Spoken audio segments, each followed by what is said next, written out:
get started. Welcome. We're glad you all were willing and able to come out on this, what started out to be a really icy morning, but it looks like that's dissipating fast, so going home should be a real difficulty. That this series of programs, last week we had geology, this week Tom on forest, next week Patty on wildlife, and then the last week is Bob Tingle on plants and pollinators. So we hope you can get out to some of the rest of them. Any proceeds that we have from these educational events are for environmental educational programs in the schools. So we appreciate your coming and helping out with that. And I think you get off out of that. Patty, do you want to say something for me? I would like to let everyone know that there's some fox poop available for snacks and during intermission or afterwards. There happens to be a little leftover from boxing it up for our Valentine's Day fundraiser. We also have boxes available for your special person or perhaps ex-special person. It has many uses. $15 a box, and it contains 4 different types of scat. This is fox and Hector says he'll eat anything, but said it was good. Anyone else have any comments on the flavor of this fox scat? Surprisingly tasty. Surprisingly tasty. And the porcupine sounds a little. Oh, okay, there you go. Also, if you have young people in your life, grades 1 to 4, looking for something really fun to do during February vacation, we have a Winter Explorers Camp, and it's just a great way to get kids out and engaged with snow and wild things. So I have some information about that next to Fox Poop. Okay, and we are thrilled to have Tom Wessels here with us today to do the program.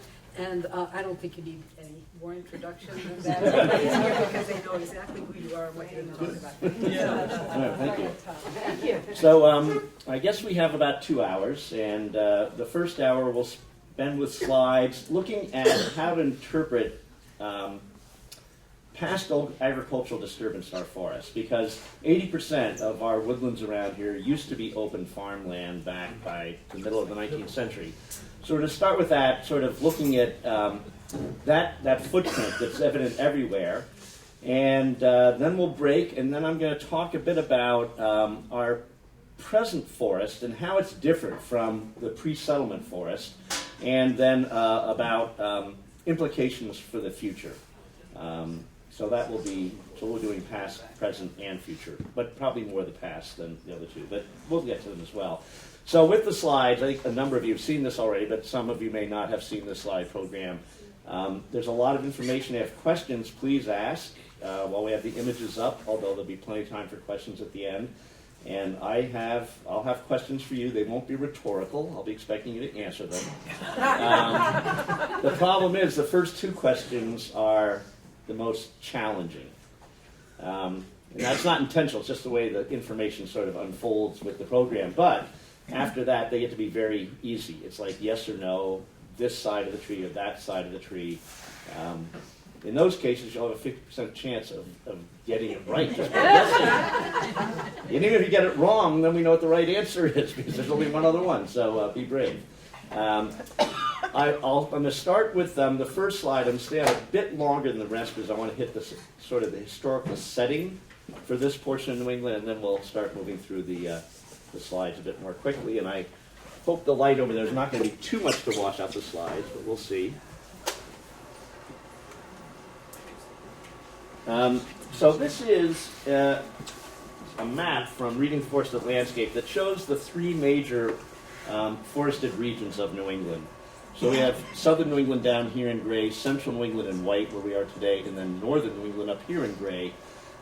Southern New England is sort of the northern reaches of the temperate deciduous forest biome. That is a biome that spreads all the way down to the Gulf states and out across the Mississippi River, historically dominated by American chestnut throughout much of that range, but now I'd say mostly dominated by species of oaks. Northern New England is the southern reaches of the coniferous boreal forest biome. That is a biome that stretches up towards Labrador, out across Canada and the northern tier of the United States, characterized by species of trees like black spruce, white spruce, larch, paper birch. And then sandwiched in between is central New England, and it's often called the transition forest because it's a mixing zone of these two major forested biomes in eastern North America. And so if you're interested in biotic diversity, central New England is a great place to be because of that mixing. We have actually more species of plants in this region than we do in southern and northern New England. Something like 140 woody plants find their southern or northern ranges within this zone. But central New England is also the part of New England that has a cultural history that separates it from northern and southern. This is the part of New England that was visited by sheep fever. And excuse me, I'm getting over a cold, so I'm going to be coughing and hacking and everything, but I guess we'll just have to put up with that. And I should mention that the sheep were fine. There was nothing about the sheep. The fever was a wool-growing mania that's been compared to a religious fanaticism because it was the first large-scale market farming opportunity for people in this region. Prior to sheep fever, which gets going around 1810, the farms up in this region were self-reliant farms. They were producing enough food for their farm families, and if there was a little bit left over, it would go to market. But these were not market farms. If you've ever seen that book, The Ox Cart Man, that would be about circa 1800, and that would have shown sort of that self-reliant farming lifestyle. But sheep fever changes that, is now these farms become market farms for the growing of wool. And there were three things that sparked it. The first was Napoleon going to war against Spain in 1806. And it might sound odd that a war in Europe is going to have big impacts over here, but the Spanish had developed this special breed of sheep called the Merino. And they were not only a hardy sheep with an ample fleece, but the wool from the Merino made woolen textiles that were not scratchy or itchy. So everyone wanted merino wool, which the Spanish liberally exported throughout the New World and the Old World, but they had an embargo on the sheep itself. They did not want anyone to get a hold of that breed and become a competitor. Well, it just happens that in 1810, the United States Consul of Portugal was a Vermonter named William Jarvis, who had a farm right up in the Connecticut River in Wethersfield, Vermont, just a bit north of here. And in 1810, because of the war and the Spanish not being able to enforce that embargo very well, he was able to smuggle 4,000 merino sheep out of Spain through Portugal to be brought back to his Vermont farm. So now we have merino sheep here in central New England. 2 years after that, we went to war with Britain, and one result of the War of 1812 is that tariffs went up on all imported woolens, giving anyone who could make woolen textiles here a great market advantage. And then 2 years after that, in 1814, the power loom was invented, which now allowed mass industrial production of textiles. And with all the water coming out of our central New England hillsides, it vaulted this region to become one of the major wool-producing regions in the world. Now, to give you an idea how dramatic the changes are of sheep fever, when Jarvis brings those first 4,000 merinos over in 1810, only about 20% of the central New England landscape is open agricultural land. In the next 35 years, those 4,000 merino sheep will swell to 6 million, and now this region is 80% agricultural land. So 60% of what we see in this area in white on here was clear-cut within a 35-year time frame to make way for sheep pastures. It was a dramatic thing. And the remnant of that are all the stone walls we see in our region today. Now, many people think that as the land was opened up, farmers right away started building stone walls. And that's not the case at all. They much preferred wood fencing. First stump fences, but when they were out of the way, then split rail zigzag fencing. Farmers could put up 10 times as much wood fencing a day as they could stone fencing. It was much easier to work with. It was much more effective at keeping animals in pastures or out of hay fields or crop fields. It's only the massive deforestation that comes with sheep fever that there's no longer enough wood left.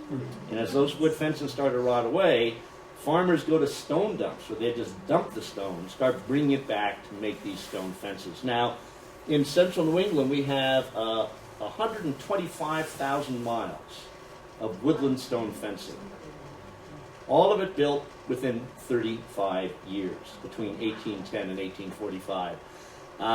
that means if you lined all those stone walls up, they had wrapped the equator 5 times. And I've calculated, if you piled all that stone, it'd be 7 times as massive as all the pyramids in Egypt. So if we were on the Mediterranean, our stone fences would be the 8th wonder of the world, but we're not. It's just an interesting part of our history. Now, I should mention, in their zeal to grow as much wool as they could, these hillside pasture farms were dramatically overgrazed. They started eroding. Farm productivity is going down. As we're getting into the 1840s, at the same time, the Erie Canal has opened up the Ohio Valley, and the cotton gin is coming on, which now allows mass industrial production of cotton, and quickly sheep fever goes bust. This state of Vermont had the largest exodus of people from it between 1845 and 1855. 120,000 Vermonters left Vermont and headed out to Ohio. So it's a dramatic boom and bust story, and one we can see throughout the landscape.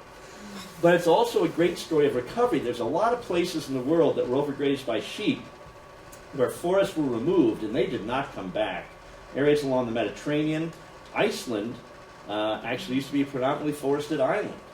And now, I was there back in the 80s, and they had one forest, there was a national forest, which was a 1/4 square mile of birch trees were about 50 years old. And those soils there were so erosive that once the sheep sort of really impacted them, it became very hard for recolonization of trees. But we were blessed. Our region was more resilient, and our forest came back. So this is a view of Mount Monadnock from Pitcher Mountain. These 2 mountains are linked by the Monadnock-Sunapee Greenway. That's a hiking trail that if you hike today, you'll trip across stone wall after stone wall after stone wall, because pretty much everything we see here, except for the upper 1,000 feet of Mount Monadnock, was open sheep pasturage as of the 1840s. Now, this is another view over in Vermont. This is over in Pownell, Vermont. This is the Taconic Range here, getting up, 1,500 to 2,000 feet in elevation. I used to know the people that own this farm, and I've hiked back in here, and this ridge system is crisscrossed with stone walls. In some cases, you can find those stone walls going right up to the ridge line. In those areas, you can find broad expanses of bedrock where overgrazing by sheep eroded everything right down to the basement material. So again, a nice image of recovery. But this slide also shows the 3 major reasons the land was open for agricultural activity. One reason was to put in the crop fields, like this cornfield here, where seeds were sown annually and crops were grown. A second reason was to put it into hayfield, like this area over here, to produce forage for livestock in wintertime. And the third reason was to put it into pasturage. And that area right there is not just a pasture. I can tell that's an overgrazed pasture by the type of vegetation that's encroaching that site. Now, with good pasture management, where you're doing really intensive grazing with frequent rotation, you can keep very productive pastures going for centuries. But around here, if pastures are overgrazed, they are going to, on their own, start reverting back to forest if nothing is done. And this process goes through 4 classic phases, which we'll look at in a bit, is they'll start giving us our first good evidence to work with in interpreting forest histories. So this is probably what it looked like around here as of 1840. 80% of the landscape open, about 20% being left in woodlot. And these woodlots were critical for the growing of firewood. Back during the sheep fever craze in this region, farmers couldn't afford wood-burning stoves, not until cast iron technology came along, which didn't come along until the 1830s. So people were heating their homes with open fireplace hearths. And those fireplaces were burning all through the day and all through the heating season. And also, back then, globally, we were in little ice age climates. So the climate was much colder back then than we see today. In fact, and with all the deforestation here of all this pasturage, there's also dramatic radiational cooling winter nights.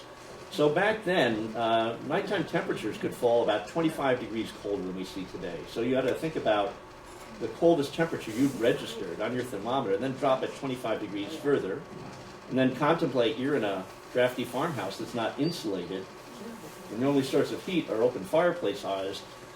You're burning a lot of wood. Small farmhouses back then were burning about 25 cords a year, big ones up to 70. And it's amazing. I can't understand how the people did the labor, but I think they grew up with it at a very young age, and their bodies are broken. I was giving this talk up in St. Johnsbury a number of years ago, and I somehow drifted off in that conversation about the amount of labor these farmers were doing. And an old gentleman, for some reason, had brought his great-great-great-great-grandfather's day book. He said, "Oh, I want to read an entry here because it relates to what you're talking about."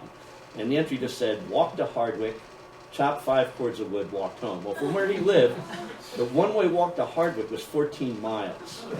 So in one day, he walked 28 miles and with an axe laid up 5 cords of wood. I work with a chainsaw, and I just can't imagine. I mean, it's unbelievable, but obviously they were used to it.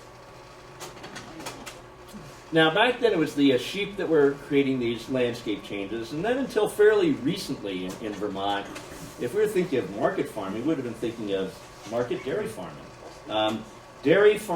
Market dairy farming got started in this region about the close of the Civil War.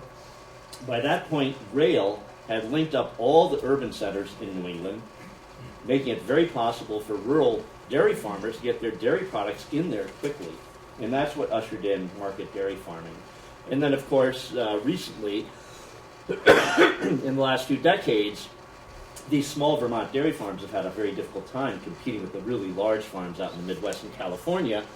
But that's given rise to a much more diverse farm economy, which we have now, with many, many more specialty smaller farms.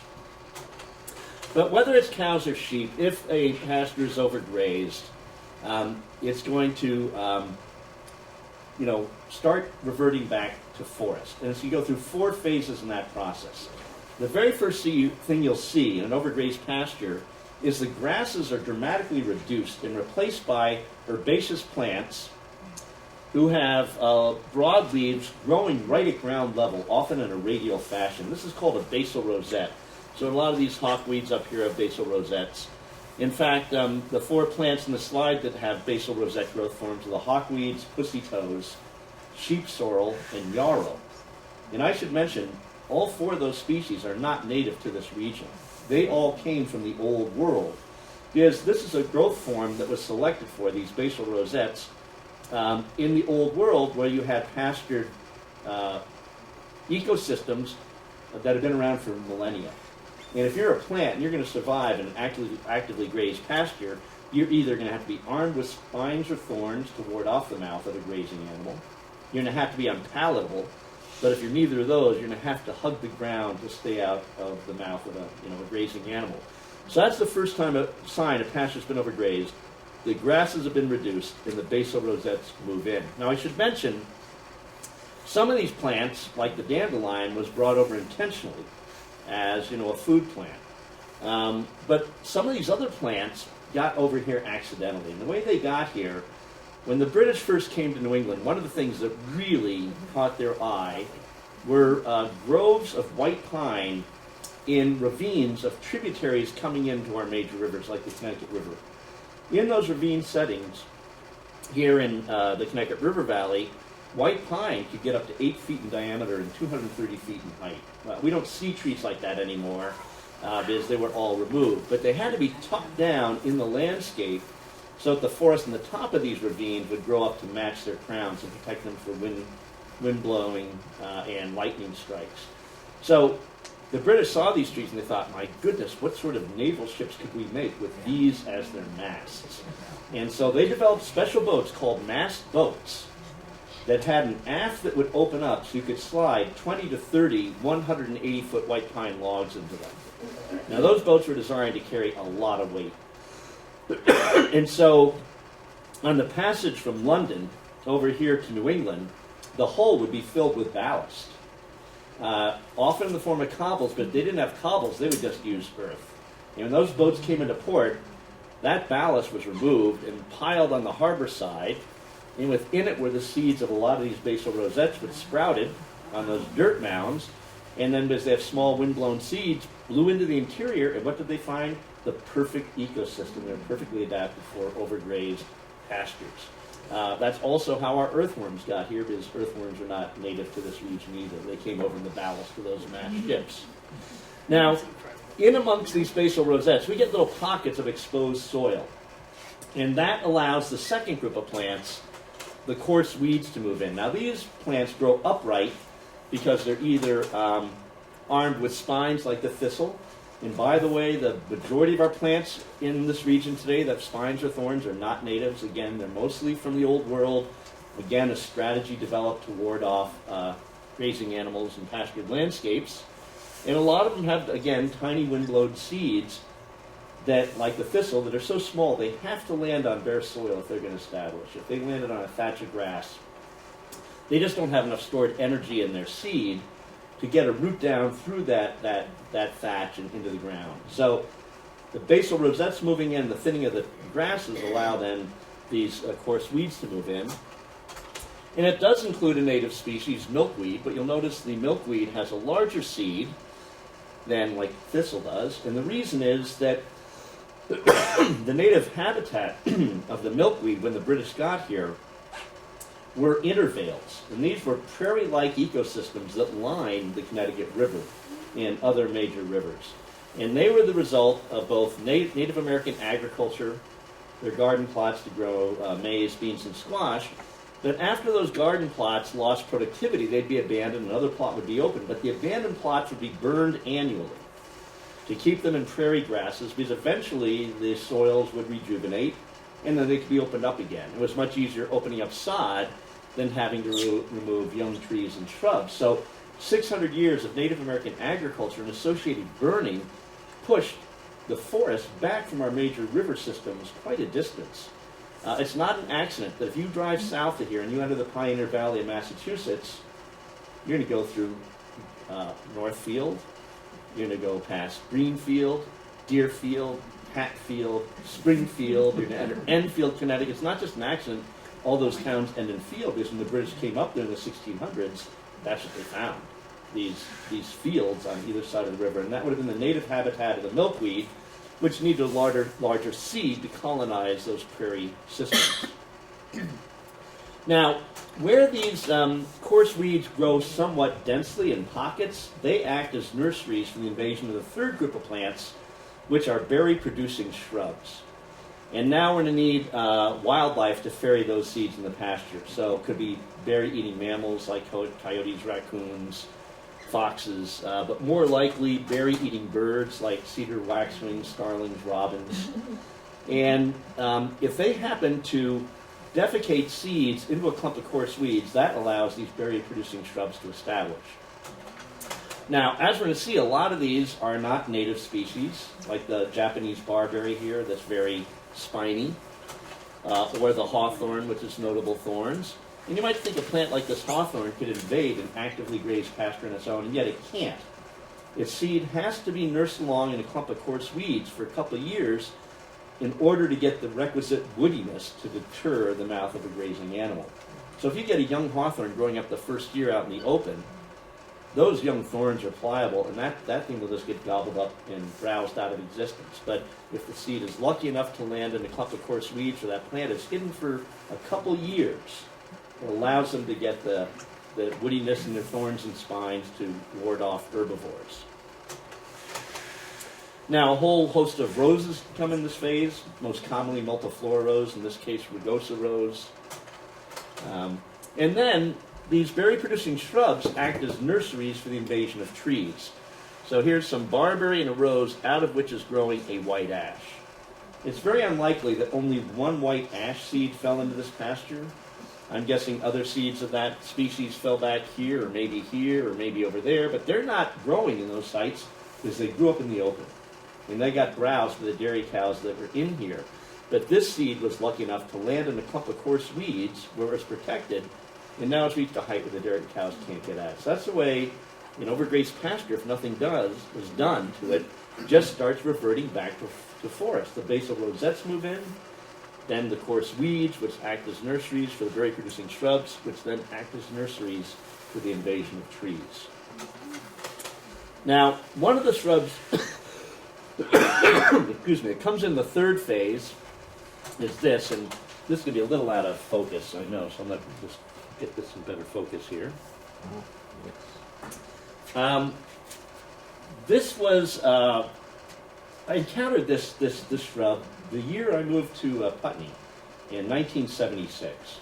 I wandered into this overgrazed pasture on the old town farm property in Putney and came across a bunch of these dramatically bonsai shrubs. To give you an idea, this shrub was only about that tall, about maybe a foot in height, had tiny little leaves, less than a half an inch long. I'm quite good at, woody plant identification. I'm looking at this thing trying to figure out what the heck is this? For 5 minutes, I can't figure out what it is until I pulled apart the deformed outer branches and saw a well-formed twig. And then on that well-formed twig in the interior, I saw the buds were covered in a white woolly coating. And I instantly realized I was looking at an apple tree.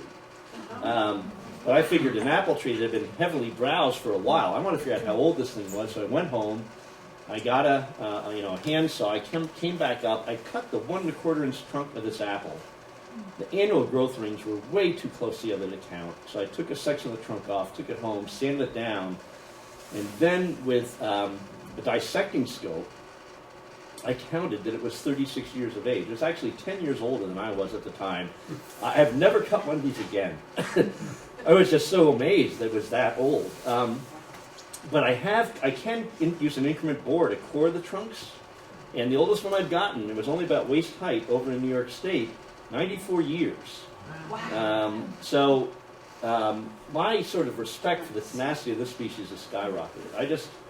I don't think I know any other woody plant that could do this. It's not unpalatable. It doesn't have spines with thorns. It seems its strategy is it can just outweight any livestock. Eventually, a pasture like this gets so unproductive, it's often abandoned, and then these apples start bolting up and growing into trees. And, it may be a century, and all of a sudden they'll start flowering and producing fruit when they were sort of in this state for just so long. So this is an abandoned pasture over at the Bunker Farm in Dummerston. It's now a woodland that's probably about 35 years of age. Every single tree in here is an apple. So apple drops are coming down the pasture, cows are eating them and spreading the seeds around. But if you look at every one, you're going to see that there's a dense bonsai base down below, new growth coming up. They're all like that.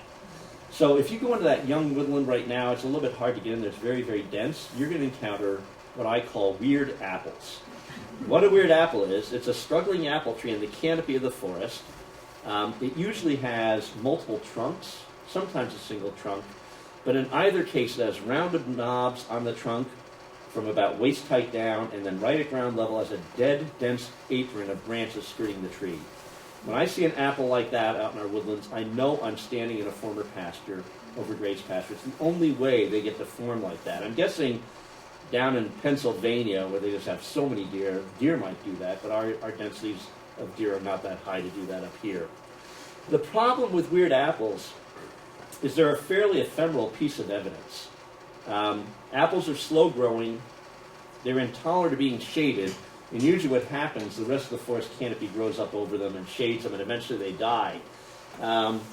The last time I encountered a weird apple out in the field was in 2006, and I'm beginning to think that was definitely the last one I'll ever see, because the last major period of land abandonment from pasturage was back in the 1960s, and that's given us a good 50 years now of forest development. That's enough for a forest to swallow up these weird apples and sort of get rid of them.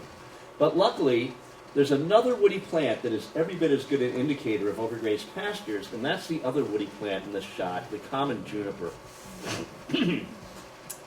Common juniper only grows in robust populations in 4 sites. One is overgrazed pastures like this. A second site we can find a lot of common juniper is in rock outcroppings, the crevices of rock outcroppings. In this case, a glacial boulder that has 1, 2, 3 clumps of juniper going out of it. A third place you can find a lot of juniper is in a mat of moss on a dry, sandy substrate. So here's a young juniper here, surrounded by star moss with some clumps of reindeer lichen. And then the final place you'll find a lot of it are in power line cuts treated with herbicides. If you're going to see a lot of common juniper out in the landscape, it's going to be in one of those sites. An overgrazed pasture, the crevices of a rock outcropping, a mat of moss on a very dry sandy substrate, or a power line cut treated with herbicides. And the reason is juniper is very slow growing in its first 5 to 10 years, and it's also intolerant of being shaded. So it can't establish in a place where you're going to get, pretty robust herbaceous growth with it, because it's going to grow over it and top it and kill it. So you're not going to get much herbaceous growth in this moss mat. You're not going to get it in the crevices of a rock outcropping. You're not going to get it in a power line cut where herbicides kill it. And you're not going to get it in an overgrazed pasture where the grazing animals will crop around every single unpalatable juniper, giving them a chance to establish. So if you're out and about and you see a lot of common juniper out there, and it's not a power line cut, it's not a rock outcropping, you're not standing on a mat of moss, you know you're in a overgrazed pasture. So here's that same pasture as the last one. Now, about 3 years after the dairy cows were pulled out of here, what I'd like you to focus on here is the diverse array of trees that have been nursed along out of these nurse shrubs. And by the way, common juniper makes a great nurse shrub, because as it ages, it hollows out in the middle and trees can seed in there and be protected.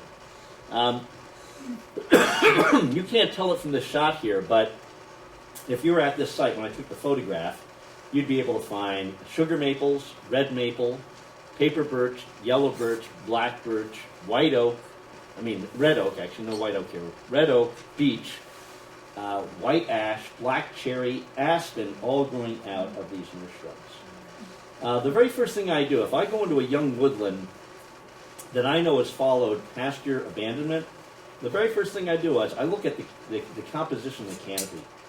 If it's very diverse the way this canopy is going to be, that tells me the pasture was abandoned after it had developed lots of nurse shrubs. However, if a pasture is abandoned before it gets to that nurse shrub stage, you usually end up with a forest that is a monoculture of one species of tree. So presence or absence of nurse shrubs at the time of abandonment can have a big influence the type of forest that follows. And also the fact that many of our trees in this region have developed a strategy called masting. And what masting is, and we can use red oaks for this, they're a great example. What masting is, all the red oaks in a bioregion, and that region can be as big as half the size of New England, will actually coordinate when they're going to make acorns. So for many years in a row, they won't be producing hardly any acorns. And all the energy that could be going into acorn production is being stored as starch in the roots of those trees. And then it may be, 6 years later, or 4 years later, 8 years later, all of a sudden, all those oaks at the same time mobilize all that energy and come out with what's called a mast year. So if you're out in an oak woodland around here during a mast year, it's like walking on marbles. There's acorns everywhere. And many, many of our trees do this. So if you have nurse shrubs in place in a pasture, and let's say it's a mast year for red oak, some of those acorns are going to get in those nurse shrubs and start growing red oaks. If the next year it's a mast year for beech or white pine, they're going to move in. If the year after that is a mast year for hop hornbeam, it may move in. After a decade or so, you're going to have a very diverse array of trees growing up in your pasture. But if you don't have any nurse shrubs at time of abandonment, whatever nearby tree is masting is going to carpet that pasture and seeds. You're going to get a monoculture. But yeah, question. How did the trees coordinate? Well, do we understand how they do? Well, I imagine by now they've pinned this down. I haven't kept up with the research on it. We know that trees communicate. That first study was borne out in 1981.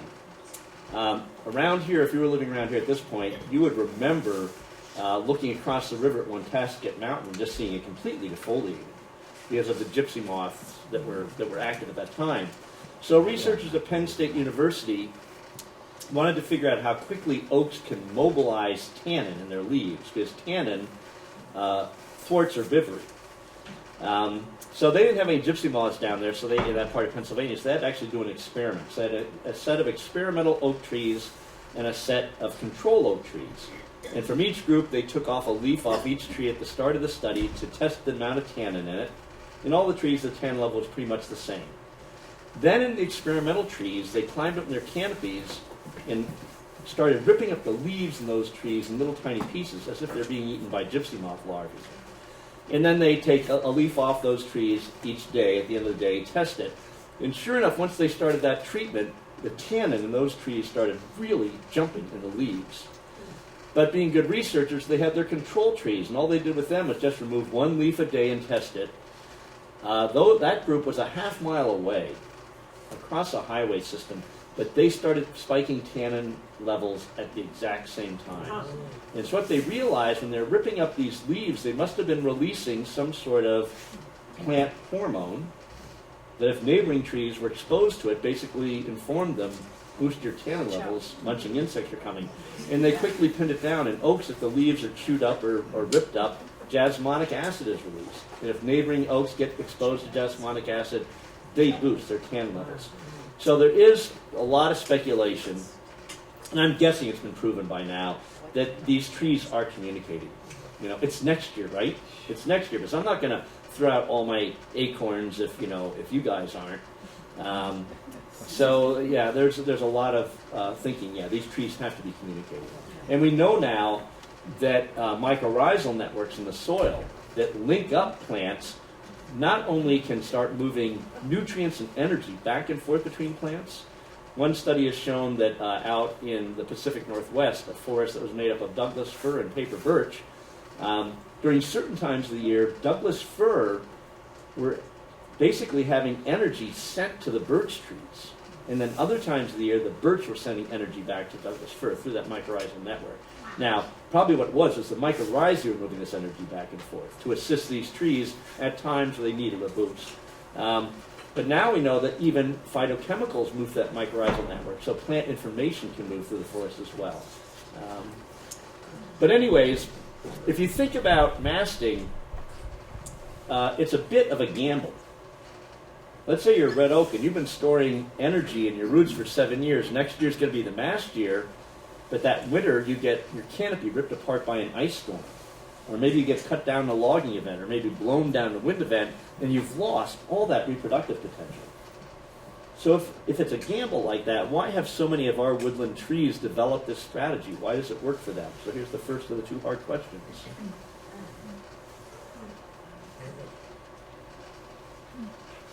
Well, the odds are in their favor. Yes, but why?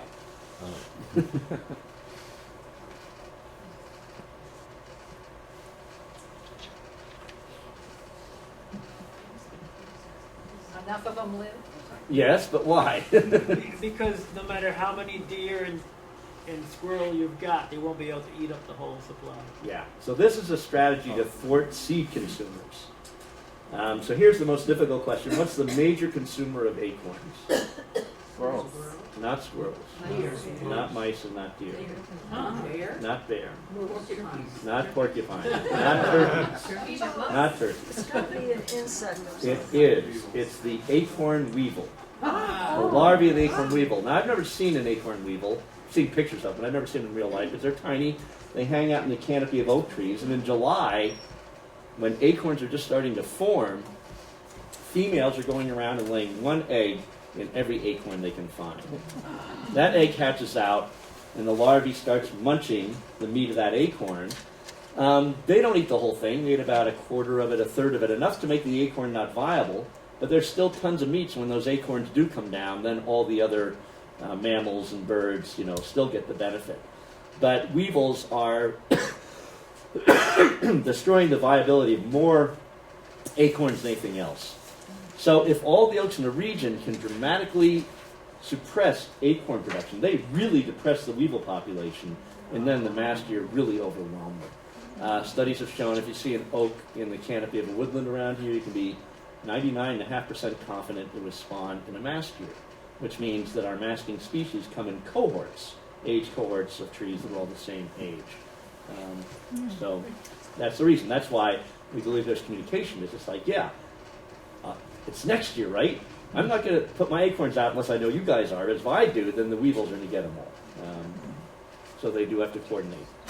So how often Yeah. does that? How often does a mast year come around? They're not on regular cycles. They can't be predicted. So we had a big mast year for white pine in 2001. Then we had one in 2009, so there's an 8-year gap then. Then the next mast year is 2013, a 4-year gap. We haven't gotten the next one yet.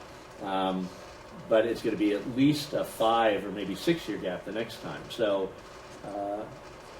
yeah, I mean, they don't. If they came in a regular cycle, you can bet the critters would figure that out somehow. So we can't really predict. Luckily, with pine, you can predict when the mast year is going to be, but it takes a pine cone 2 years to mature.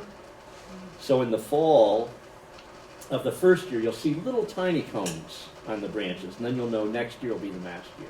So the planet is warming up a lot, so are the mass, is it changing? The Is anyone mast studying cycles? that? Yeah. I don't know. There may be studies that are looking at that. What we do know is that the cycles aren't regular, so we'd have to see, if there is changes. One thing that can induce mast years is if trees are stressed. If they're stressed and they're sensing, wow, I might not have much time here, they're going to mobilize their seeds and get it out. So it could be that with climate change we get more stressors. It may make masting a more common sort of thing.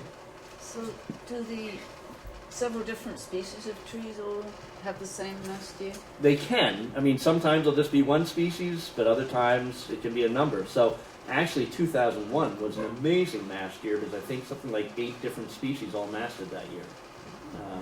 So it just, by happenstance, if they just overlap. Does a mast year necessarily produce more acorns? I noticed some years have tons and tons and tons of Yeah, acorns. that's a mast year.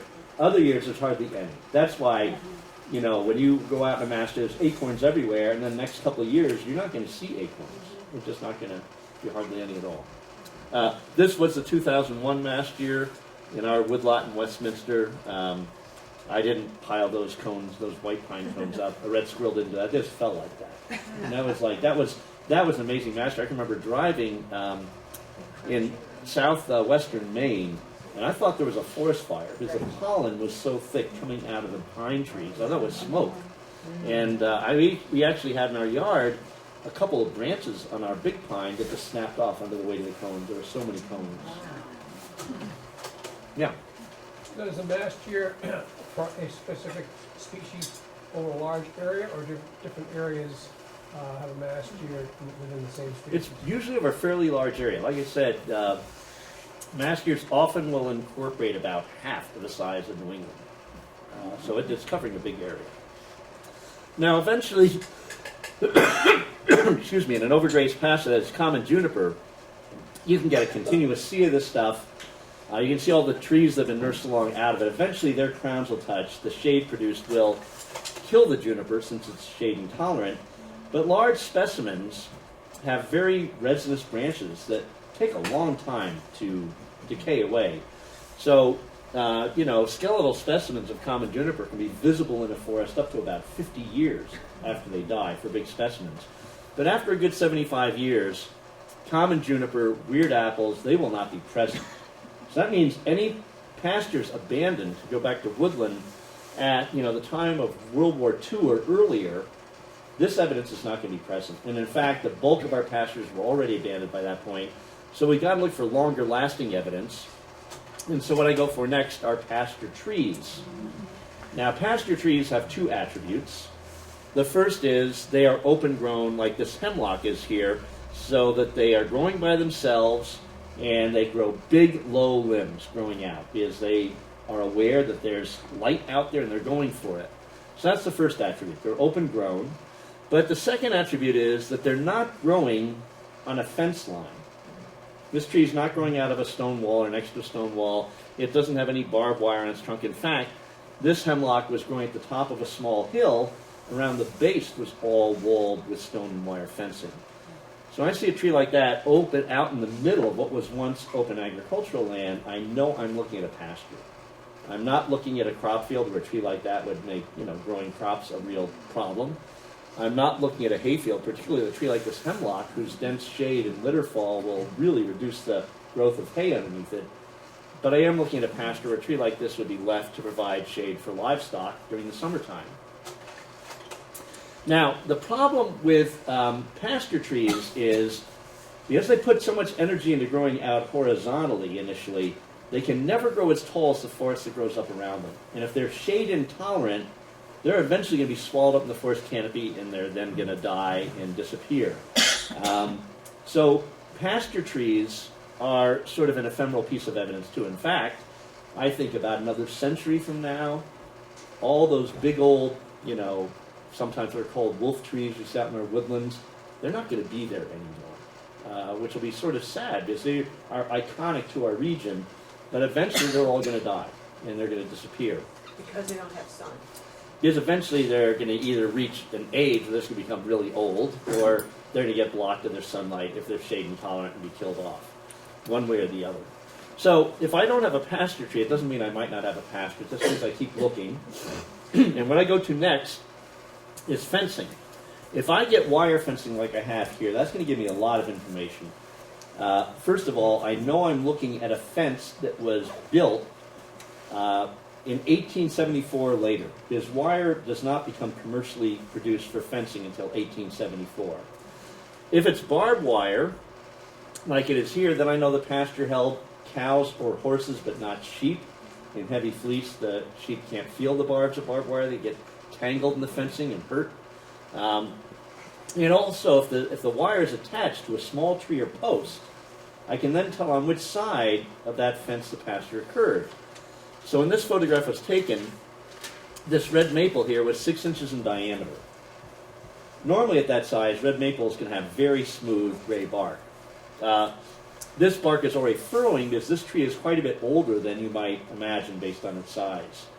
I also know it takes at least 25 years before wire that's strung up to a living tree gets encapsulated into the wood of that tree. So I'm guessing when this wire was strung up, this tree was only about 3 inches in diameter. And based on that, I can now tell on which side of the fence the pasture occurred. So I want you to think about this. If you're stringing up wire onto a small tree or fence post, are you going to nail it to the side that's facing the pasture or nail it to the side of the tree or post that's facing away from the pasture? Facing the pasture. Facing, yeah. And that's it. See, I told you these were easy, 2 choices, but you got it right off the bat. Yes, facing the pasture. So if the livestock lean into that fencing, they're pushing it into the post or tree, not away from it where they could dislodge it.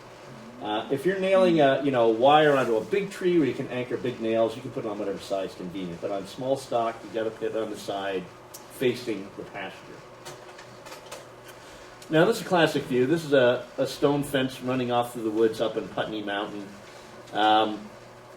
So this fence here has no barbed wire associated with it. So best guess is this area here was probably abandoned back in the middle of the 1800s. More land was abandoned in Vermont between 1845 and 1855 than any decade since. Now, if I get a fence like this running off through the woods, I'm going to walk it to see if I can find many small fist-sized stones associated with it. Because any fence that has a good amount of small fist-sized stones means that fence abutted a crop field.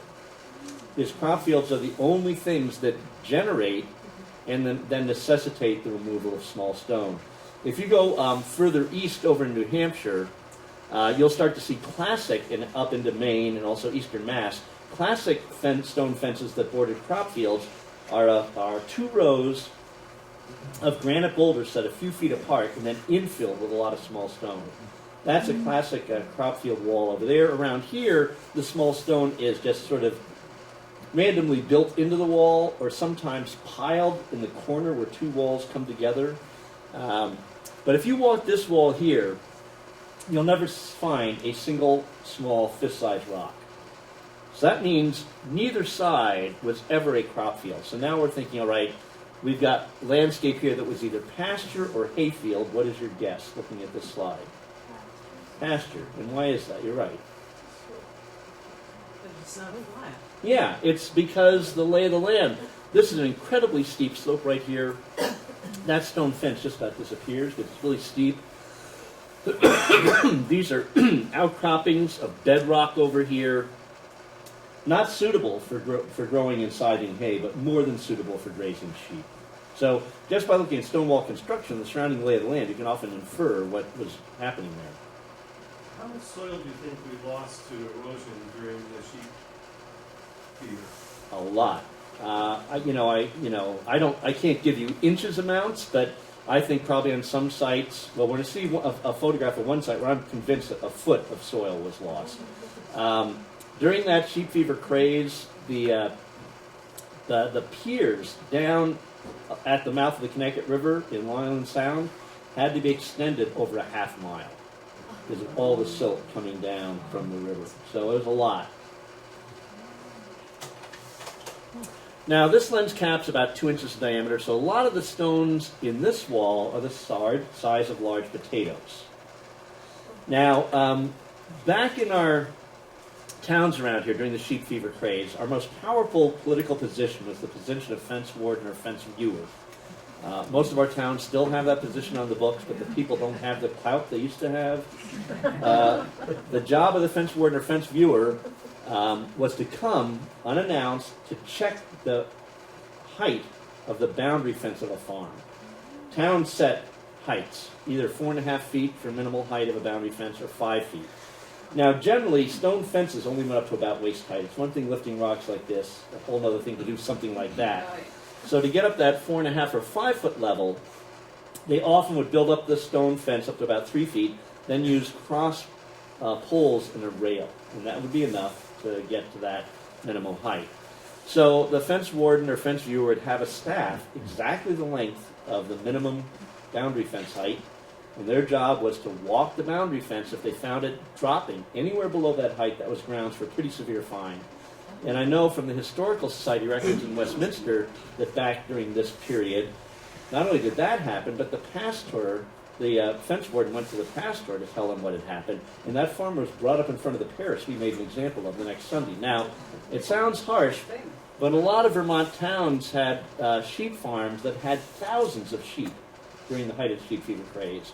And if they got out of their pastures into a neighboring farm's crop fields, they could devastate them in a minute. So this was sort of the way to keep the peace via the fence warden or fence viewer.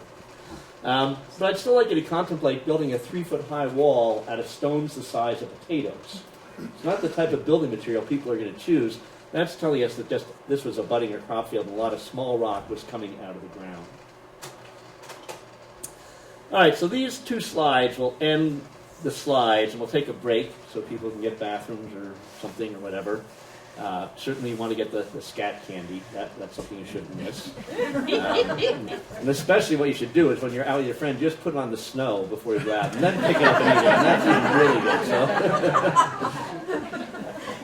good. So if you look at this slide here, what I'm going to ask you to do is figure out what happened on the far side of the wall in terms of agriculture, and what happened on the near side. By the way, agriculture can be crop field, hay field, pasture. So your task is to figure out what happened on the far side and the near side. Now I'm going to give you some additional evidence to work with. The stone fence in the foreground pretty much encloses this parcel, which is about 6 acres in size. If you walk that fence all the way around it, you're never going to find a single small fist-sized rock. None. So one option of what happened over here ought to be coming off your list because of that fact. And the near side looks like this. What I want to point out, there's a lot of rock sticking out of the ground. These are not big glacial boulders, anything, just normal-sized rocks. One there, a quartz rock there, rock, and a bunch more up here we can't see. It's not quite dark enough in here. But if we go back to that other side of the wall, we could walk this 6 acres. We'll never see a single rock sticking out of the ground. There's none on the surface. So based on all that, what do you think the far side was used for, and what do you think the near side was used for? Is it a quarry? What's that? Is it a quarry? No quarries. Hayfield, Which side? the far side. Far side is a hayfield, a former hayfield. What's the near side? Sheep. Yeah, former pasture. But not just pasture, dramatically overgrazed and eroded pasture. The only way we naturally get small stones like this in the surface of our forest soils, there's one of 3 possibilities. We have a ledge nearby where rock is cleaved off and migrated downslope. Then we can get rock at the surface. A second way is in the spring, if we have saturated soils and water's flowing over the top, it can erode down, and then that site can dry up, showing exposed rock.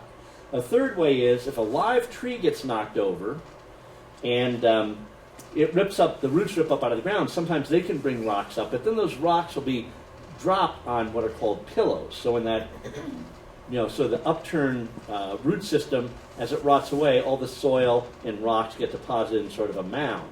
Well, none of that's happening here. There's no ledge outcropping the site. There's no saturated soils in the site.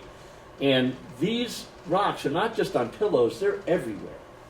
So the only explanation is we probably lost close to a foot of soil from erosion due to overgrazing the sheep. Now I should mention something else that really amazed the British when they got here were our forest soils. When they first came here and started opening up the woodlands and plowing, they were not bringing up rock, which might sound odd, because our forest soils have been developing for thousands of years, and during that time, any small critters in the soils that are excavating material to the surface, like ants, moles, whatever else, they only bring up dirt. They don't bring up rocks.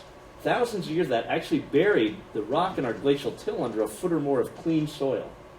So the British got here, they started plowing, thinking, my goodness, no rocks, golly, good thing we left England and came here. But after about a decade or so, the rock would have started coming out.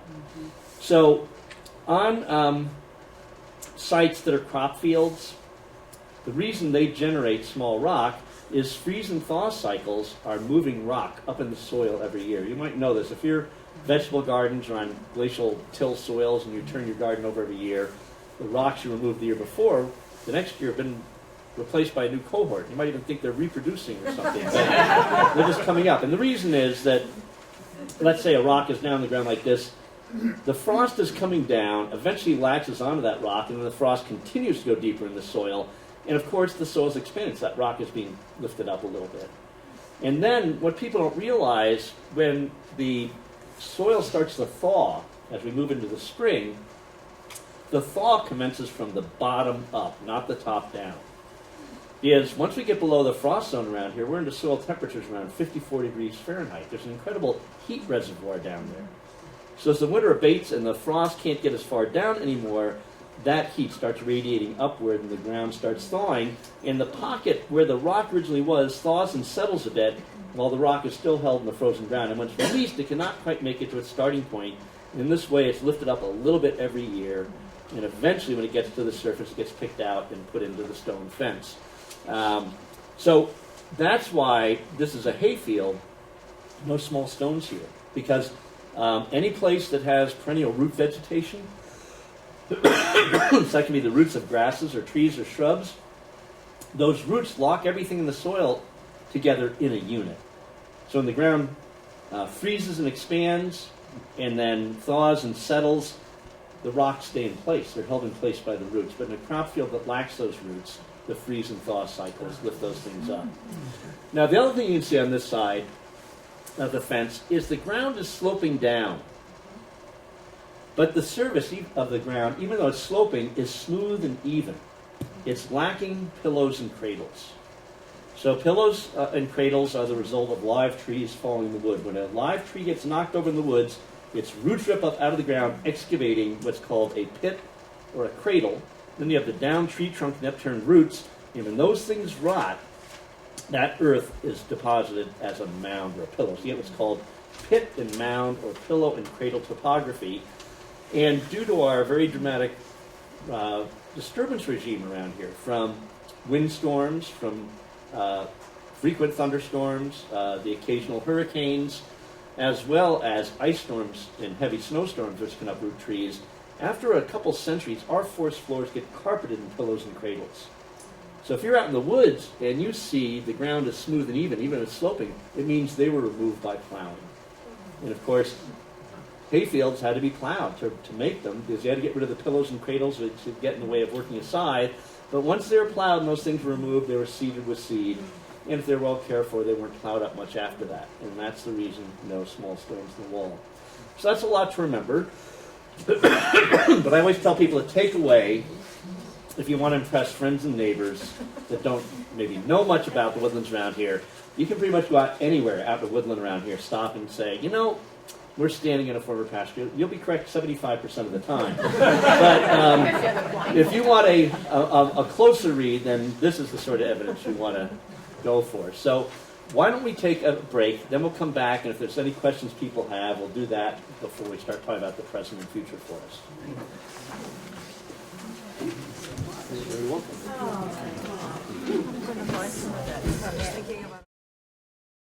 Announcements before we get started. One is that Tom has books in the car and he'll bring them in afterwards, so if anybody wants them, they're great. And all of these programs in this series are televised, are being videotaped and televised, so if you're having trouble holding on to everything, you can watch it. You can go to the BCTV website, or you can go to the DummerstonConservation.com. It takes about a week. The program we had last week, the geology program with Roger Haydock, is up now. So they're doing it really quickly, a fast turnaround for us. So that will be available. And will they keep showing, like the Roger Haydock one, will they show it for a few weeks? Yeah. You have to, if you don't have internet, then just look up the listings and see when they have it, or you can give them a call. They're happy to let you know. Okay, great. All right, so I think what we'll do is just start with any questions people might have, and then I think I'll get into present and future forests, and there'll be some time for questions at the end of that as well. But does anyone have any questions relating to what we just did? Or? Yeah, so in part of our woods, we have a lot of acres, it's in Maine, but on the coast, we have pines, white pines, and they're I thought it was a pasture. There's rock walls everywhere, and the ground's all flat. There's no rocks around in there. A lot of gully things that go like this, but there's white pine, but nobody planted it. Yeah. Like, how did that happen? Well, white pines are another masting species, and they're really good at invading open sites. So, I mean, okay. I'm going to talk about this when we get into like our present forest. White pine is much more common out in our forest today than it was in the pre-settlement forest. And there's a reason for that, and I'll get into that. But that's one of the reasons. They're really good at colonizing open areas. So that'd be any farmland being abandoned. They can move into pastures, they can move into hay fields, they can move into crop fields. They're just very effective at that. And they produce during a mass year a lot of seeds, which can disperse quite far and wide. So that's not uncommon. Now, you mentioned the ground's flat, not pillowed and cradled. So one thing we do have to be careful about, those pillows and cradles are very common when you have glacial till soils. But, you know, when we get into areas, especially down where you are, where you can have a lot of outwash sands, they're not going to develop pillows and cradles. Because when you get really sandy or gravelly soils, or if you get clay plains, where you have basically a clay pan with just a little bit of soil on top, when trees come down, they're not excavating material. You know, on sand or gravel, the roots can come right out and leave the sand right there. And the same thing in clay plains, the roots are really superficial. So on those sites, you could have had a pasture, but since they don't develop pillows and cradles, you know, you're going to have to look for other evidence. In other words, if you're on glacial till soils and the ground is smooth and even, you know it was plowed, either for crop field or hay field. But down there, it's going to be a little bit trickier because some of those soils aren't going to make pillows and cradles. So I live in a neighborhood on the edge of town in Brunswick, so there's big fields afterwards. And it's definitely outwash plain, very sandy soil, etc. Water just sinks in. A lot of the maples are very, very unhealthy. And is there anything like predictable about that, given the setting? I would have to see. I mean, they're not usually sugar maples. Yeah, they're red maples. Yes. I'd have to see. I mean, usually they're a pretty resilient tree and grow in just about any sort of site. Yeah, so, only living about maybe 40 years. Huh. You know, seems I'm not, like falling apart Yeah. sooner than you'd expect. Yeah, I'm not sure what's going on there Yep. with that.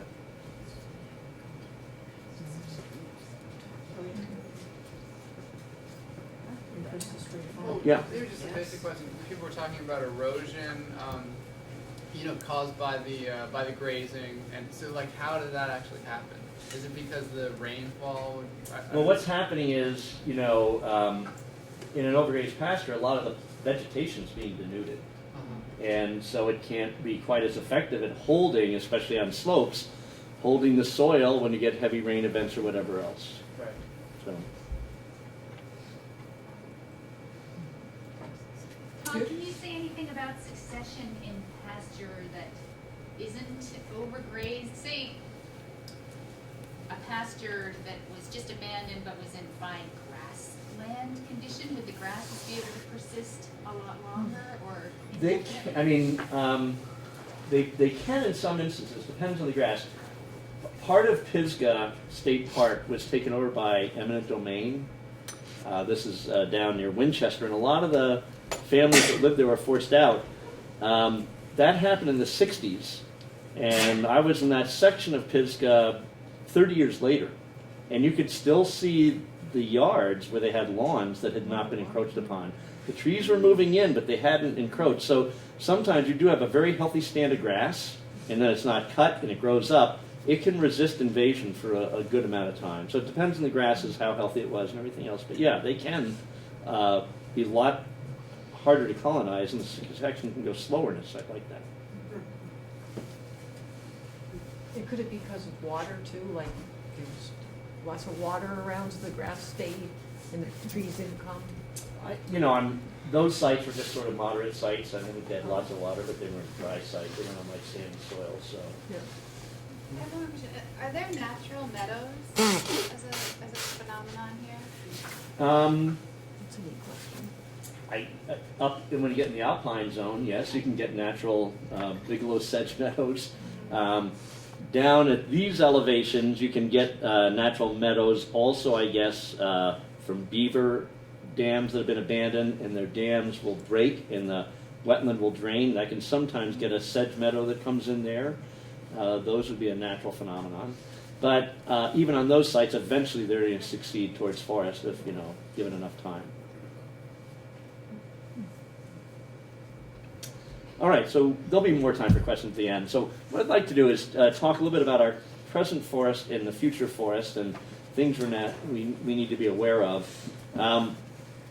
After the fall of Montreal, when the French had their ultimate defeat to the British in 1760, that ushered in what's called the Great Swarming Time, where the British, who had been penned in to southern New England, swelled up into places like Vermont and New Hampshire and parts of Maine that weren't on the coast.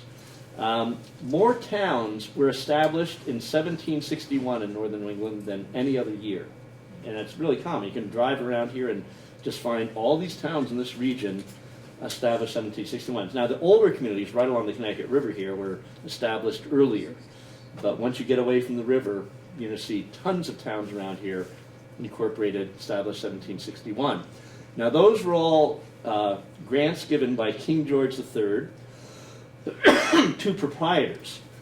And proprietors would come in and they would start setting up a village by sort of creating parcels, 60-acre parcels that were deeded. And the corner of each parcel was marked with what was called a witness tree. And that went in the deed, the species of tree. So it might be that this parcel has, a beech on this corner, a sugar maple on this corner, a red oak on that corner, another red oak on this corner. The person who's done the most work in New England perusing all that witness tree survey data and getting a huge data set to look at is Charlie Cogbill. And what his research has shown, our pre-settlement forest was way more diverse than our current forest. So in a town like Dummerston, there'd be many, many more distinct forest communities back then than we see today. So our present forest is a more homogenized forest. And there's two major reasons for that. One was land abandonment from agriculture that commenced in the middle of the 19th century. That gave rise, because there was so much land, so much open land being abandoned. New England had never seen anything like that naturally up here. I mean, we had probably some small fires, probably mostly set by native people. We had, wind blowdowns and things like that, but massive open areas being abandoned, that was something completely different. And what it gave rise to is it gave rise to a lot of our trees that are generalists really took off. So the white pine is a generalist. A generalist are trees that can grow in a whole variety of sites. They have broad tolerance ranges. So they can be in wet sites or dry sites, nutrient-rich sites, nutrient-poor sites. They can just about grow anywhere. So trees like white pine, red maple, things like that, they're generalists, are way more common today than they were in the pre-settlement forest. They were nowhere near as common. So land abandonment created a more homogenized forest where the forest over big swaths was more similar. as well as our forestry practices, which selected certain species and really decreased their prominence. So, for example, red spruce, much, much more common in the pre-settlement forest than we see today, because it was really highly sought after as a timber species. So our forests are more homogenized, not as diverse across the landscape today as they were back then, and they're also structurally simpler, because most of our canopy trees in our forests, are now between about 50 to 170 years of age. And all those cohorts of older trees, from 170 years up to 400 years, are really poorly represented, because so much of the land was open for agriculture, they were removed, and then subsequent logging has also removed them. So both land abandonment and our forest practices have homogenized our forests compositionally as well as structurally, just not as diverse as it was. And we can tell that from this witness tree data that Charlie Cogbill has put together for the state of Vermont, which is really interesting data set. So that's a major, major difference. Now, luckily, at the time of, the height of sort of the sheep fever craze back in the middle 1800s, many species of wildlife that we currently have were not here. They were just extirpated because so much of their native habitat was gone, as well as hunting reduced them. So that is a good thing with the forest coming back. At least a lot of species that were very uncommon back in the 19th century have come back. But we've also had some newcomers coming in. And we have two types of newcomers that are creating problems for us. One group are invasive non-native species that when they come to a place where they haven't developed co-evolved interactions with all the other biota, they become much more generalistic in their tendencies. And there's also not any biological controls to contain them, so they can really spread and exclude native plants. So, a couple of our species that really are effective at this would be Japanese knotweed. It's amazing to see, since Irene in 2011, how knotweed in this state has just multiplied dramatically. Because we have plants that are females. We don't have any male knotweed, so they can't sexually reproduce. Their reproduction is all vegetative from root fragments. And when Irene created those devastating floods, it started moving those roots all over the place. And also, anytime we're moving soil, if there's any root fragments and knotweed in it, we've inoculated a new site. And that Japanese knotweed grows very fast and spreads in monocultures very fast, including everything else. It is now invasive in so many parts of the world. It's considered to be the non-woody perennial with the greatest biomass on the planet. And it is rapidly increasing. And of course, where it gets in, nothing else can grow, and it really excludes stuff. That's a real big problem for us, particularly along our riverine riparian zones where it's really, really spread. And another one that you can see, certainly as you're going down Interstate 91 in Massachusetts, creating problems, is Eurasian bittersweet. That's sort of our northern version of the kudzu. It's a vining species that grows up to the tops of trees, can cover them, and then starves them of light, killing them. There's one site down in coastal Connecticut I visited probably about 20 years ago. It had originally been a forest of about 15 acres on the coast. The bittersweet had climbed up to the canopy of all the trees, eventually killed them, and eventually all those trees fell down. So when I visited, it was nothing but acres of bittersweet, nothing else there. A mat of bittersweet about 6 feet high and nothing else. Everything else completely excluded. Now, if you look at our native vines like Virginia creeper, they have co-evolved with our forest to not be a problem. Virginia creeper doesn't mess around with the canopy of the trees. It stays in the trunk. And actually, that is a benefit to the creeper because its host trees live a long time. And that means that Virginia creeper has a lot of time to reproduce, getting more and more seeds out there and everything else.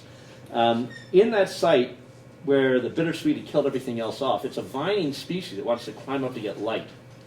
So now what does it have to climb on in that site? Itself, and it starts strangling itself. And flowering and seed production just plummet. It's not a good strategy for the bittersweet to be doing what it's doing. If it grew up on trees and didn't kill them, it would survive longer, it would reproduce more, there'd be more of a resource for its offspring. It's not a good thing. So coevolution eventually is going to fix these problems. Coevolution is driven by energy efficiency. So in the natural world out here, energy is a limited resource. There's only so much of it. So any organism that can develop a strategy or adaptation that makes it more energy efficient is going to be selected for, because they can basically support a larger population, the same fixed amount of energy. And any species that are energy inefficient get selected out of the picture. So this is what's driving coevolution. And as species co-evolve, the nature of their relationships gets to be more beneficial through time as it becomes more energy efficient. You can even have situations that can take something that's a predatory situation where one species is killing another species, and it can co-evolve right up to a mutualism where both parties benefit and have to interact to survive. So as coevolution is working on species because of energy efficiency, their ecological roles or their niches become more specialized. And that means through time you can put more species into an ecosystem. Ecosystem can support more species. And it just builds up the resiliency and stability of these systems. The problem is that coevolution takes thousands to millions of years to happen. So we've had 5 major extinction events on this planet.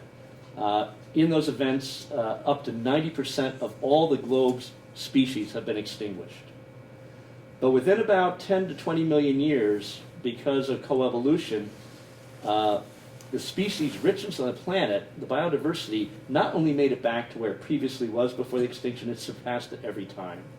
So it is an amazing force that eventually is going to force these species to become productive members of our ecosystem, but it takes time. So eventually, these aggressive invasives will, due to coevolution, find functional roles in our ecosystem and be in these roles with beneficial relationships that are not excluding other species. It'll happen. That's not a question of will it happen or not. It will. 3 million years ago, North America and South America became connected by the connection of Panama. They had been isolated continents for tens of millions of years and underwent their own co-evolved pathways and stuff. And when that bridge was formed, species from North America migrated down to South America, species from South America came up to North America. There were all these young interactions that were probably really detrimental. But now those species have worked it out. The southern species that now came up and are in our North American ecosystems are functional members. Our North American species that moved down there are functional members as well. So coevolution will take care of these things. The other newcomers we have to worry about are exotic pathogens. So, we have woolly adelgid. I was shocked to see that down at the Black Gum Swamp in Vernon a couple of years ago, went down there and the hemlocks were all dying with woolly adelgid. I let the town know, but it had gone so far that it's really almost gone too far now. They're going to lose their hemlocks in that forest. And that's, just 15 miles south of here, so it's not far south. We know we have, beech bark scale disease.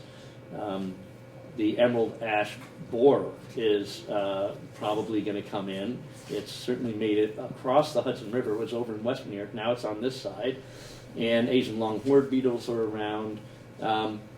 So these are serious problems.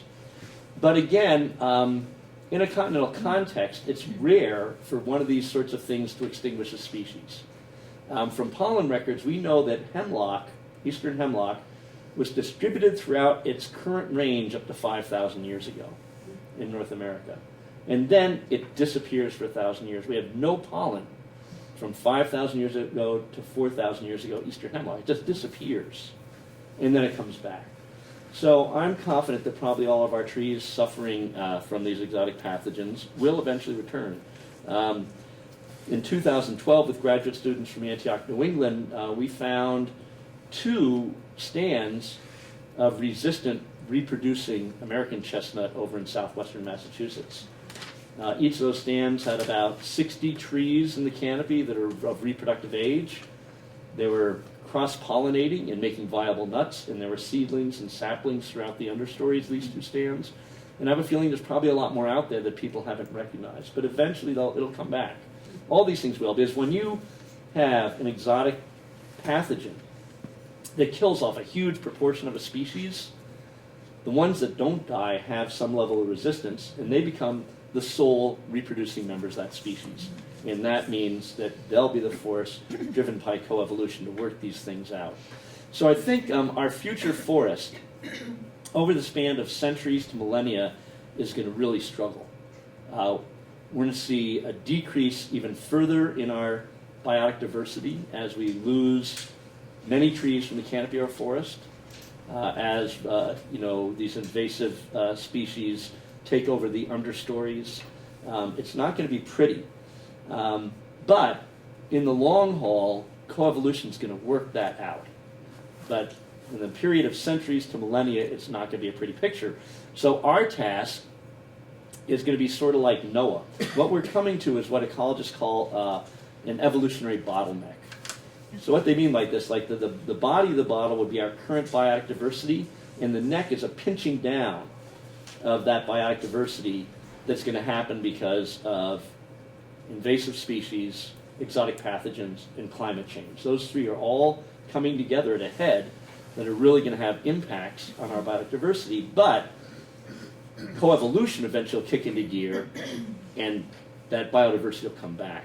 So our task is to sort of keep that neck as open as we can by ferrying as many of our native species through until natural selection can work these things out. So yeah, we'll have to be, I think, sort of like Noah, taking our current species through that bottleneck, trying to keep that bottleneck as wide open as we can, and then in time, coevolution will come in and fix those things. So in the short term, not a very pretty picture, but in the long term, it's going to be okay. And our task is going to be, as I've mentioned. But I think I'm just going to stop there and just open that up for questions or comments that people might have about any of that. We Yeah. went under the Black Bottom Swamp, we saw read those book trees. 38, about the 38 hurricane. Can you talk a little bit about why were there so many white pines around that got blown over? What happened there? There's a huge amount of white pine because, again, they were all generated by this massive agricultural land abandonment. White pine, probably more than any other tree, colonized so many sites when all this acreage of farmland was being let go to forest. That's why there's so many there. You know, no one, I think, really understands that 38 hurricane, what a huge storm that was. When it made landfall, it was probably a Category 4 storm, but it was immense in size. When it was up over the Connecticut River Valley in Massachusetts, the Blue Hill Observatory over outside of Boston was recording wind gusts up to 186 miles an hour. And that's what? That's probably a good 80 miles, 90 miles away. The real tragedy of that storm was that the National Weather Service predicted it was going to turn out to sea long before it got to New England. And hundreds of people flocked down to the coast of Long Island and flocked down to the coast of Rhode Island to watch these huge waves coming in. And what they didn't realize that was really coming at them was this incredibly powerful hurricane that had a 27-foot storm surge. And that storm surge came up 27 feet in less than a minute. So people on the beaches all of a sudden saw something out there that wasn't like the waves. And they weren't quite sure what it was, but as it came in, they all of a sudden realized what it was. It was like a tidal wave, the storm surge coming at them. There were people, there was one family in Watch Hill that ran up the flight of the stairs to the second floor. By the time they hit the second floor, the water was at the second floor. They ran up to the third floor, the water was at the third floor. They went in their fourth-story attic, at which point the house just burst apart. And the parents and the 4 children were rafted on a section of attic floor all the way across Long Island Sound and then lodged in Connecticut some 6 miles away. But the sad thing is, within the first onset of that tidal surge, that storm surge, I think 800 people were washed away. Because no one knew it was coming. It just came in and took them out. And that storm at the time was considered to have the greatest property damage of any storm. It was modeled in 2008. Computer modeling said, all right, if we had the exact same storm hitting New England today, on the same storm track, the estimated property damage was $120 billion, eclipsing, again, any hurricane we've had. And the thing that made it so destructive is it stayed a full-fledged hurricane all the way from landfall, which was on the Connecticut-Rhode Island border, all the way until it pulled out over Lake Champlain into Quebec. That whole time, it was a full-force hurricane with a distinct eye in hurricane force, sustained winds, all the way through New England. And no storm had ever, in history, ever held together like that. And of course, it cut that swath diagonally across New England and did incredible, incredible damage. But yeah, just an amazing, amazing storm.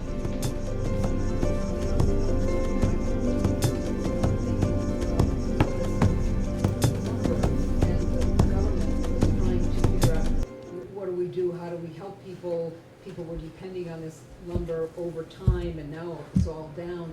And they set up a program, so a federal program of buying that lumber, and then they were going to sell it when over time. And I was just wondering that it feels like the government really stepped in and did a great thing to help out all of these people.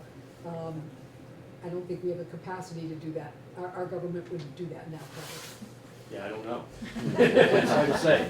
But you know, not only that, yeah, there was so much lumber going to sawmills and stuff, it couldn't be milled. Market prices just plummeted down because there's just so much of it. So a lot of people around here, actually, if they had lakes or ponds near them, they would raft out logs, weight them, and sink them. And of course, once wood goes down into fresh water, it doesn't deteriorate at all. So there's actually people in New England today doing salvage diving and bringing out these logs from the hurricane of '38, and they're getting really good money for them because they have really unique patinas from being just underwater all that time.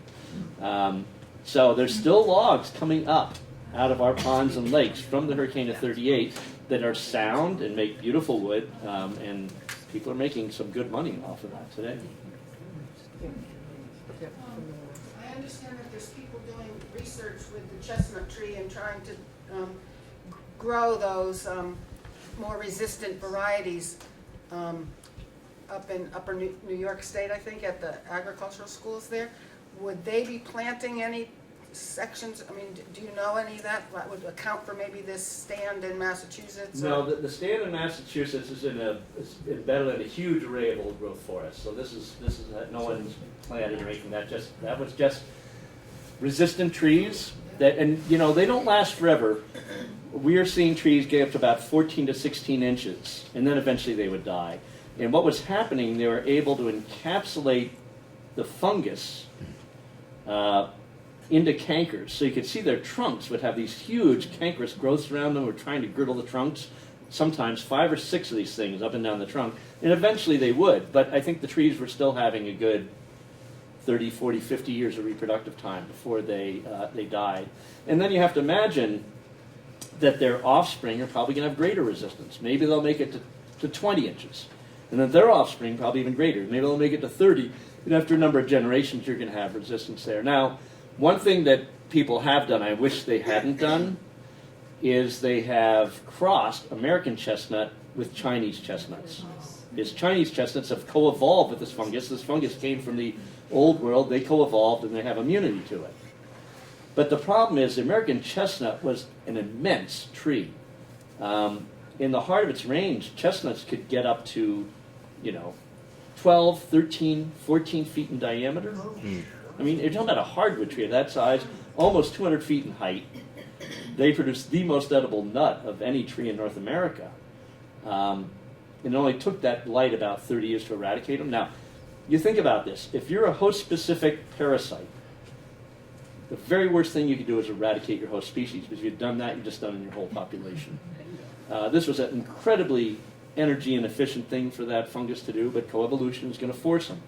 to come back. But anyways, I was saying one thing I wish they hadn't done is cross those Chinese and American chestnuts, because the Chinese chestnut is a small-statured understory tree.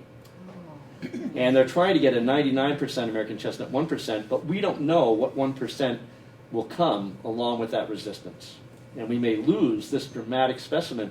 And we didn't need to do it. We knew we had at least 6,000 known resistant trees in New England. There was plenty of stock to work with, and just cross American chestnut to American chestnut. It would have probably taken longer to get resistance, but it would have been a better outcome in the long haul. So are we gonna get more elm trees? The elm will eventually come back. I mean, there are certain elms that are resisting Dutch elm disease. And that's the breeding stock so again, they will come back. But, right now, most of them still don't show that resistance, and they're dying, by the time they get up to about a foot. But they will come back. But you have to realize, again, that tree was much more common in the 20th century than it was historically, because so many of our towns planted these trees on the streets. I mean, if you go over to the Cheshire Historical Society over in Keene, it's just dramatic to see, coming out of the Central Square in Keene, every street was completely elm lined, and those trees were huge, and it made like a cathedral of just green. It was unbelievable, and the hurricane of '38 is what did those trees in, but it must have been something to see. I heard recently that pawpaws were native here, like pawpaws with the fruit. Is that true? First of all, I don't know that, but I know a friend of mine grows them. I just was curious about if they could be reintroduced in Well, the woods. I think they could be probably, because she's growing them, and they are a native southern species, and I think they might have been here. I'm not sure about that, but 6,000 years ago we were in the Hypsea thermal. That was the warmest period of this interglacial, and a lot of southern species moved way further northward. So we still have like black gum around here. There are black gum swamps. In Dummerston here, in Putney, in Westminster, down in Vernon. But they're little pocketed things. Black gum, we know from palm records, used to be 6,000 years, much more widespread throughout the region. Then the climate cooled and they retracted. So I haven't heard about pawpaw, but I guess it's possible it could have been up here and retracted back. But with the warmer we're seeing, a lot of these southern species would do very well up here. Why do the beech trees have so much disease? Well, that is from beech bark scale disease. That's actually two pathogens. It's an exotic scale insect that sucks the sap out of beech trees, and an associated nectria fungus, again, both coming from the old world. The scale insect on its own is not that big of a problem, but they tend to be very sedentary. So when they get onto the trunk of beech, they look like little white dots on the bark. Their populations build up in density, and eventually the sheer number of them sort of compromises the bark, which allows the nectria fungus to invade. And once it does that, if the tree doesn't have resistance, its bark just starts cracking up. It doesn't have that nice smooth gray bark anymore. It starts looking more like a red maple bark. And then that allows native fungi to move in, white rot producing fungi, and eventually these beech end up in beech snap, and the trunk just breaks off about mid-trunk height. We do have resistant trees. They encapsulate the fungus and cankers, which start looking like rounded knobs on the trunks. Up in Nova Scotia, where this fungus first came in on a load of beech logs coming from Europe in 1890, you can see beech trees that have these rounded knobs like the size of softballs all up and down their trunks. That's where they've encapsulated the fungus and cankers. But even those resistant trees have really reduced vigor, and their fruiting and flowering really declines. This is the one pathogen I don't know how it's going to play out. Is a big problem for the beech is that it's our only interior forest tree that root sprouts. And so as beech start to sicken, they throw up sprouts from their root system. Those root sprouts are genetically identical to the same genetics. They grow up, they get hit by the blight, they throw up more root sprouts, and eventually you get what's called a beech hell, where you get this very dense understory of young beech that starts acting like an invasive species. So now you get a double whammy. You lose beech from the canopy, and you have this invasive sort of understory of beech. And because of that, what we're seeing is that natural selection is actually selecting for non-resistant trees. And the resistant trees are being selected out of the picture because their beech nuts can't compete with the beech clones, which are so dense that these regular beech that would have resistance can't sprout within them. So these beech clones keep growing out. So it's a real big problem. I don't know how that plays out in the long run. I've frequently or occasionally heard from various people that when they encounter, and usually a bit different invasive species, they'll be talking about their pet peeve, that you should rip it up as everywhere you find it. That's what they do, and that's always struck me as kind of a futile thing to do. But what is? Yeah, I think we need to be a bit smarter. I think it's more like triage. These things are here to stay. Yeah. So what we really need to focus our efforts, make sure that our ecosystems that have rare endangered species, we keep it out of there so we can keep our rare and endangered species going. If we have unique ecosystems, keep them out of there. If we have sites where they're just starting to invade, I'd say, yeah, let's pick them out. You can get, with very little effort, you can remove them. But there are other areas we just don't have the resources to deal with. There's other areas we have to let go. But the good news is those will be the areas where coevolution is going to start working on these things. So yeah, they're here to stay. So we need to be strategic in where we're going to place our efforts because there's no way we're going to get rid of them. The poplar trees also don't seem to last very long. They just kind of die off after a short period of time. Mm-hmm. Yeah, like our quaking aspens are an early successional tree. They're geared to move into disturbed sites, grow quickly, and they usually don't make it much past 60 years. So that's it for them. Because by that point, other trees are growing up in the understory. They're not going to be able to, sprout any root. They can root sprout too, but the shades, there's too much shade and they can't do it. So their strategy: move into a site, quickly get there, grow up fast, make lots of small seeds that disperse far and wide, finding other sites. And they can grow very fast because first they have photosynthetic bark throughout their trunks. So even when they're not in leaf, they're doing photosynthesis. And then they've got their little leaf flutter. All members of the Populus genus have a flattened leaf stem, which means the slightest breeze, their leaves will flutter just a little bit. And that's a great advantage because on a hot summer day, if a leaf is sitting still in full sunlight, a heat layer develops on the surface of the leaf that gets so hot it shuts down photosynthesis, and photosynthesis stops.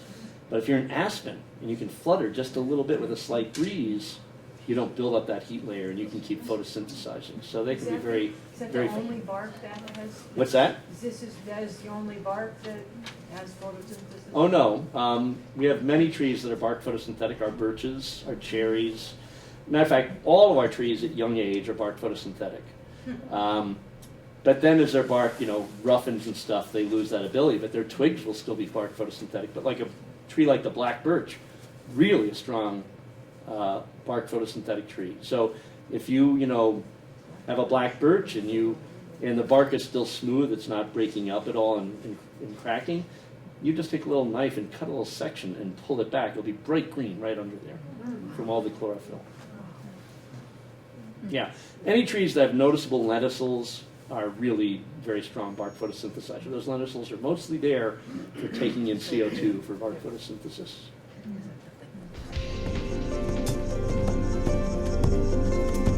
All right, no other questions. I guess